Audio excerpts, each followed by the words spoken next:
Very interestingly also here, they detail this.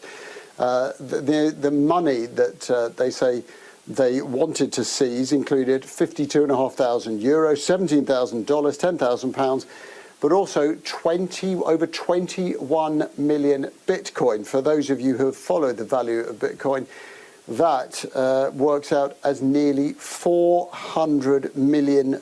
That's the mainstream media claiming that Andrew Tate owns 21 million Bitcoin, which would be the entire supply. Of course, they're confused. This is what really happened. Andrew Tate is currently facing serious legal accusations, and because of this, 21 Bitcoin were seized, worth around $500,000.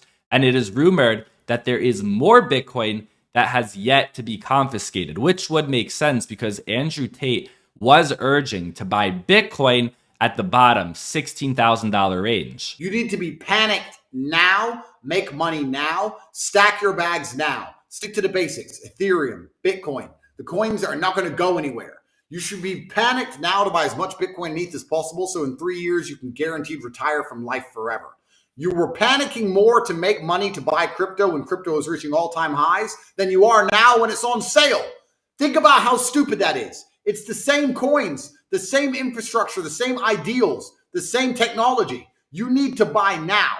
So now is more important than ever for you to make money. And Romanian authorities also seized 15 luxury cars, 15 properties, and a number of high-end watches. And if they can confiscate Andrew Tate's Bitcoin, can they do it to you? Isn't the whole point of Bitcoin that it is yours and no one can take it from you?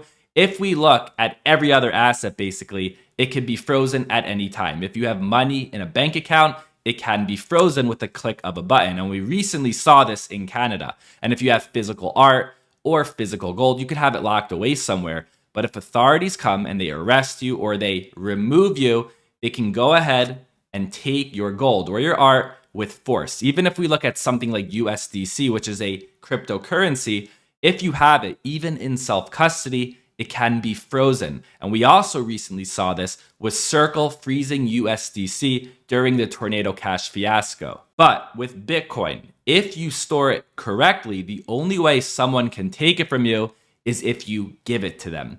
If authorities come and they arrest you or they remove you, the only way they're going to get that Bitcoin is if they have your private keys. If they don't have the private keys, they're not getting the Bitcoin. So what happened with Andrew Tate?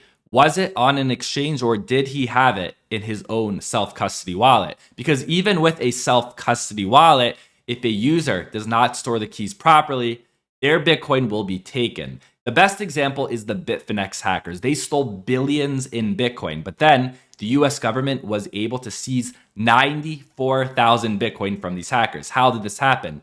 This happened because the Bitfinex hackers took their private keys and they stored it on a cloud service provider. So then the US government got a warrant to access that account and they seized all the Bitcoin. And because of this seizure, along with other US seizures, the US is actually the largest known Bitcoin holder at the moment. We also saw in another case, a LastPass user had 53,000 in Bitcoin stolen because he stored the private keys on a cloud provider and there was a data breach. So this is a reminder, do not store your private keys or your seed phrases on a password manager. Also, this is a reminder to not take a picture of your seed phrase or store them on any device that could be connected to the internet. Self-custody and cold wallets are great, but only if you secure them properly. And it's unclear exactly where Andrew Tate's Bitcoin was stored. I'm finding different information from different sources. One source states that 16 Bitcoin were seized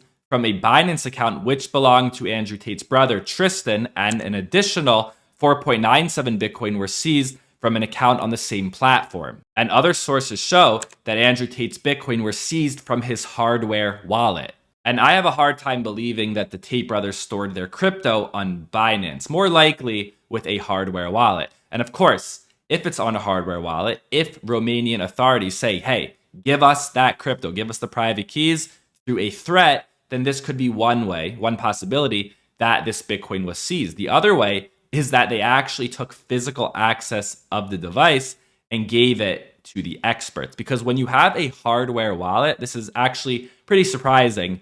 It can be hacked if an expert has physical access to it. And I want to emphasize physical access. This is not through remote. For example, we saw the company Unciphered. They were able to crack a Trezor hardware wallet with physical access. We also saw the same thing with Unciphered cracking a one-key wallet. These exploits were then patched up, but it just goes to show you that with enough time and enough expertise and the actual physical hardware wallet, it is possible to break in. And one more time, I want to emphasize this is for physical access to a wallet in the hands of an expert. But you know who is taking Bitcoin from you right now in plain sight? Wall Street. And if you want to know how they fooled you, go ahead and watch this video right here.